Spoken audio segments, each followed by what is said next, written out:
Hello, fiberologists. It is Tony from the Fiberology Lab, and this is our second segment in a series that I am doing for National and Worldwide Quilting Day, which is the third Saturday of March. So, the first segment I talked a little bit about three tips on how to get pick out your fabric for a project. Well, this is a pressing and preparing fabric segment, and how I prepare my fabric when I'm going to sew or quilt. Now, again, anything I share here is just my method, my methodology, my way. It is no right or wrong. Do whatever works best for you. I do encourage you to try different ways and see what works for you.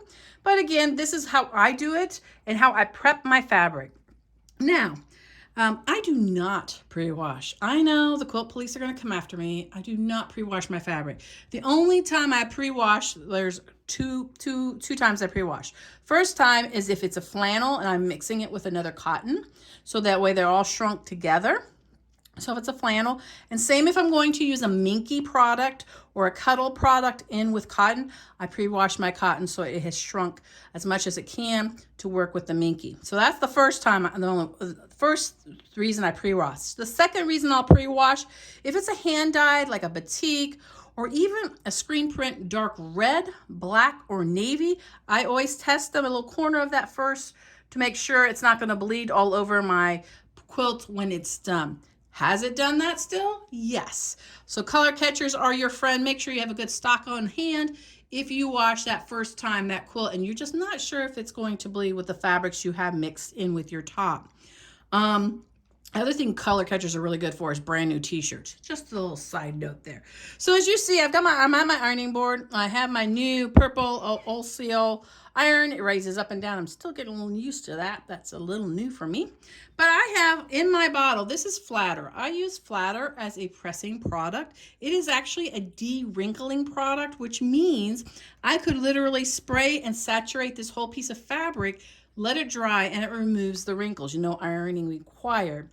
I like crisp fabric to cut from and work from, and it just makes me feel better when I'm doing my processes. Now, the reason I use Flatter instead of Best Press is because I actually personally have an allergic reaction to Best Press. Best Press is a great product. I encourage you to continue using it, but I use Flatter, and that's what I have in my bottle. The other thing is take it out of that silly spray bottle that it comes in. That thing drips, and you waste so much more of your product using that type of bottle. These mister bottles, which we do carry in the shop, ours are shorter than the most you'll see at quilt shops, because I've learned that having the 10-ounce mistering bottles, this piece is really top heavy and it falls over once it hits below a medium line on the bottle. So on this, it's less likely to fall over, and that's why I use the 5-ounce bottles, and that's why we sell them. So the other thing you're going to notice on my ironing board, this is my fabric. I have the wrong side facing down. So my logic, whether it's true or wacky or whatever, I have learned that when I press on the wrong side of the fabric, it's easier for me for these wrinkles to come out, especially on the seam that goes in the middle of the fabric from the width of fabric. I've learned it comes out a lot easier.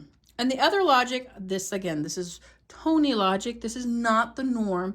And my thought process is if for some reason I scorch the fabric and I have to have a salvageable piece, the burn mark is on the back side of the fabric versus the front. So those are just my little things I go with. So, and I'm just going to show you how I press. So I am left-handed, so you'll see me using my left hand here to press and move the iron. I'm going to mist this, and I use a very sparingly. You don't need a lot.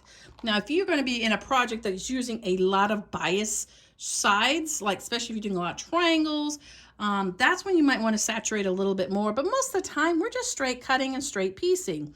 Don't spray over spray. All that does is build up in your iron, builds up in your sewing machine. Yes, this does flake into your sewing machine. So it's not just that feather dust from or the lint dust from your thread, but it's also your starch product that is in your sewing machine. So again, just spray it lightly. I wish you guys could smell it and be a smell-o-vision, because you would smell figs. This is a Flatter fig version. And all I'm going to do is just glide the iron over. I don't, we are not ironing, we are pressing. I glide. I don't press really hard on there. And you can see that the wrinkles are coming out pretty quickly. The other thing I do have it on, I have it on low steam. I put water in there. So I am using steam at the same time I'm using the flatter product. Again, really helps pull out those creases. As you can see the difference between just barely putting the heat on this side, pulling those wrinkles out with no problem.